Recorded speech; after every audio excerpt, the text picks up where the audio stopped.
Olá, tudo bem? Nós estamos iniciando o nosso curso, é a 24ª aula, é o bloco 2, que nós estamos estudando a religião segundo a visão espírita. Agradeço a Deus a ajuda que tem dado a minha prima Glorinha, que realmente tem recuperado de um quadro crítico, tem me trazido muita alegria poder saber que o alto atua dessa forma. Agradeço ao médico dela, intensivista, Luiz Guilherme de Miranda, e para aqueles que querem trocar algumas informações e dialogar comigo, segue meu e-mail aí, de Anitta é minha mãe, eu falei ontem, minha amada mãe, D de dado, M de Maria, doutrina espírita, M de Maria, ponto, doutrina espírita, tudo junto, ponto, gmail.com.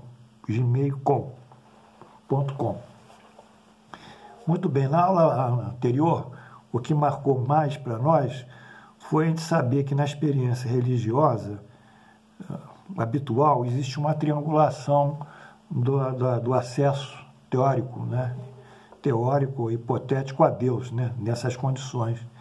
Porque o crente ele busca o sacerdote chega e se dirige a Deus. Então, o acesso a Deus, o acesso ao sagrado, seja que religião for, o acesso ao divino, o acesso àquela figura mítica, dependendo da época, como na época dos gregos, é feita pelo crente via sacerdote, sacerdote chega à divindade, a divinidade volta para o sacerdote e o sacerdote volta para o crente.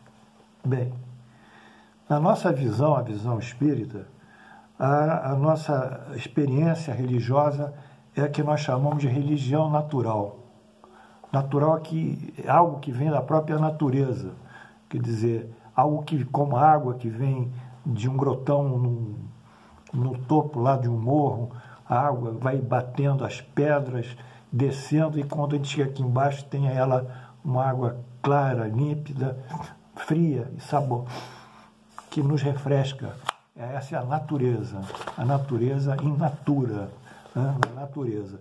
Então, a nossa relação religiosa, o que a gente propõe é a relação da religião natural. Bem, o que pode ser a religião natural? Mais uma vez, é a união dos nossos sentimentos, né? É uma experiência afetiva, então a gente projeta aquela experiência afetiva e busca a Deus. Deus através de um sentimento de amor, de respeito, de submissão, de gratidão, ou então pedindo ao Deus uma ajuda especial para nós. Então essa é a religião que sai do nosso íntimo e se projeta pelo sentimento, como se fosse uma música, tão subjetivamente que é, e vai colimar para o amor ao Pai, é o que nós chamamos de religião natural. Ela não tem nenhum intermediário, não tem nenhum culto exterior, não tem nenhum paramento, não tem nenhuma roupa própria, não tem nenhum adereço, não tem nada. Não tem nenhum busto, não tem imagem, não tem nada, tem o nosso sentimento.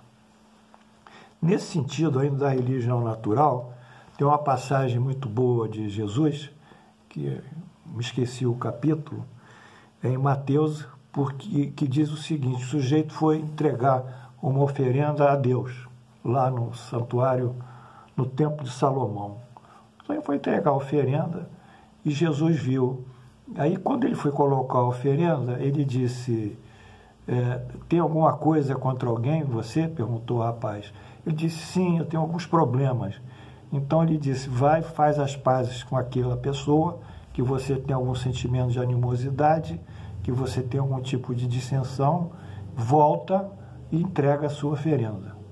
Quer dizer que Jesus colocava, nesse momento, o sentimento do indivíduo de saber perdoar ou saber manter o entendimento pacífico muito acima da oferenda. E por que ele disse que deve continuar mantendo a oferenda? Porque aquilo ali era um hábito do culto judaico da época, do sacerdote judaico. Ele não queria entrar e violentar a liturgia judaica, ele não queria. Deixa a liturgia seguir, mas o importante é que você tenha esse sentimento, se projete para Deus.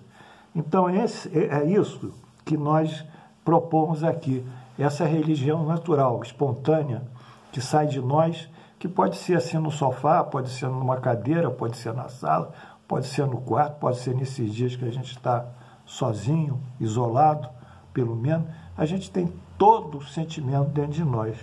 E sobre isso ainda, há uma passagem também em Lucas, que eu gostaria de citar aqui, Lucas 17, sobre essa religião natural. Essa já vem através aqui da minha Bíblia, que diz o seguinte, eu já até falei aqui, a vinda do reino de Deus. Lucas 17, 20 a 21. Interrogado pelos fariseus sobre quando viria o reino de Deus, Jesus lhe respondeu, não vem o reino de Deus como visível ou com visível aparência, nem dirão, ele aqui ou lá está, porque o reino de Deus está dentro de vós. Então, o reino de Deus está dentro de nós. Essa é outra síntese, né, máxima sobre a religião natural. Mas como está dentro de nós?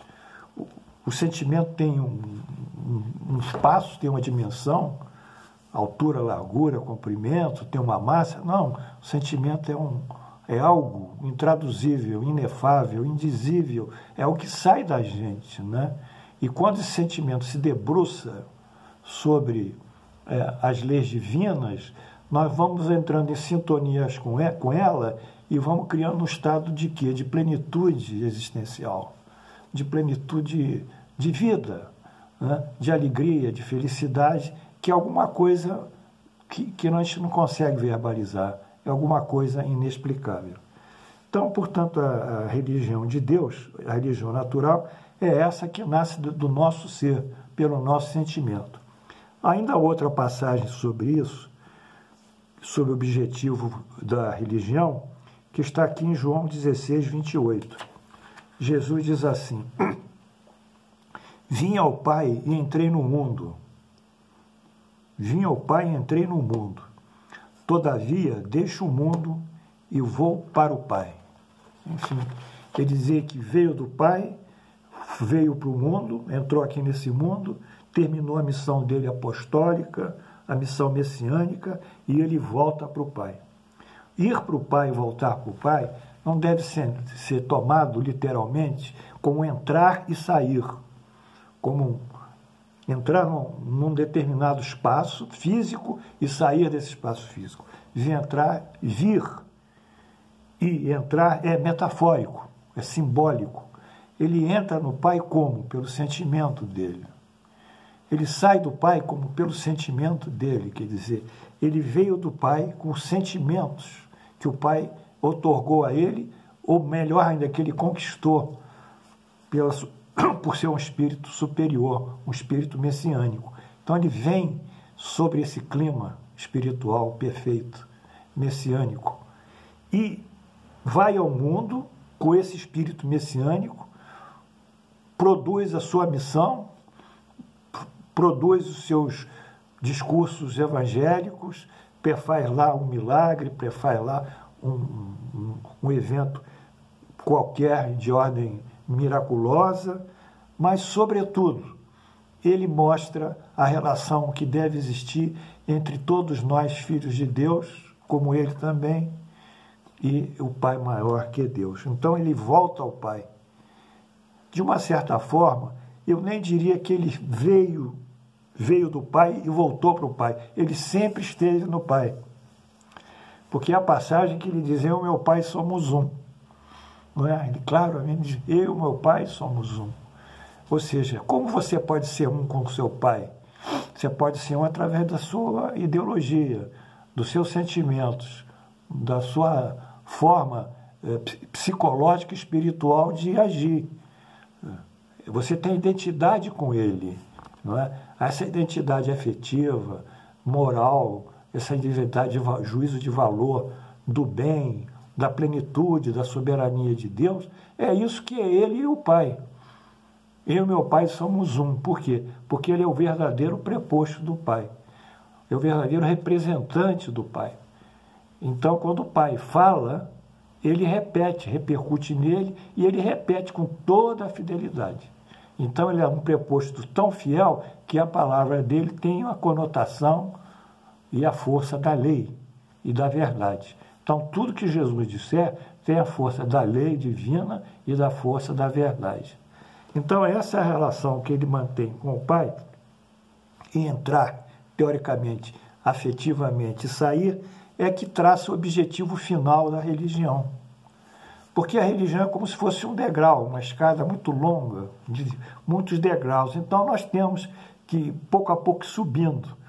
E como a gente sobe? Através da nossa compatibilização gradual, progressiva, consciente, com a vontade de Deus.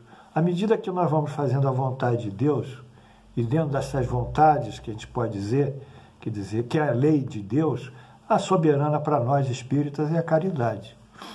Por isso que nós diremos, fora da caridade não há salvação. Não é salvação exatamente, mas fora da caridade você não vai encontrar felicidade. Porque a caridade, ela conjuga uma série de virtudes, o perdão, a benevolência, a indulgência, a piedade, a misericórdia e, sobretudo, o amor. Então, quando você se envolve com o sentimento de caridade, você vai subindo na escala desses degraus e, gradualmente, nessa subida, ao final que você cumpriu todos os ditames das leis divinas, cumpriu no sentido de realizou em si mesmo, pelo seu comportamento e mais ainda pelos seus sentimentos, quando se realizou essa grandeza de Deus em vocês próprios ou em nós próprios, nós então cumprimos o objetivo final e nos religamos a Deus e voltamos a Deus quando Jesus voltou. Só que Jesus não saiu e nem voltou, porque ele estava com Deus, com a identidade de Deus e nele, embora não fosse Deus, mas tinha essa identidade de sabedoria e de todas as virtudes. Nós não temos essa identidade. Então, nós vamos fazer um processo de aquisição da identidade, subir 1, 2, 3, 4, 5 degraus e vamos andando encarnação a reencarnação, processo evolutivo, e chegamos, então, ao finalismo da religião, que é religar a Deus, etimologicamente, é se religar a Deus. Portanto, eu falei hoje sobre a religião natural. Eu espero ter libertado vocês de muitas coisas. Essa é a minha expectativa muito grande. Libertar vocês de crendices, de preconceitos, de superstições, de misticismos, sabe? De visões assim, que o milagre vai cair do céu e vai reformar a terra, ou um castigo tipo apocalíptico vai destruir a terra, como agora veio o coronavírus para destruir tudo. Não é exatamente nada disso. Nós estamos num processo evolutivo. Sigamos o que disse lá o nosso botânico Linneu. Natura non facit saltus. A natureza não dá os saltos. A nossa evolução também não dá saltos. Não adianta ter espigão, ter coisas, apertando. Nós vamos pouco a pouco, mas vamos sempre com a consciência cada dia melhor e mais dirigida às coisas de Deus. Muito obrigado. Eu espero vocês amanhã e vamos em frente trabalhando nessa época. E mais uma vez aqui as florezinhas para todos vocês aqui nesse dia maravilhoso que é o dia de hoje. Amém.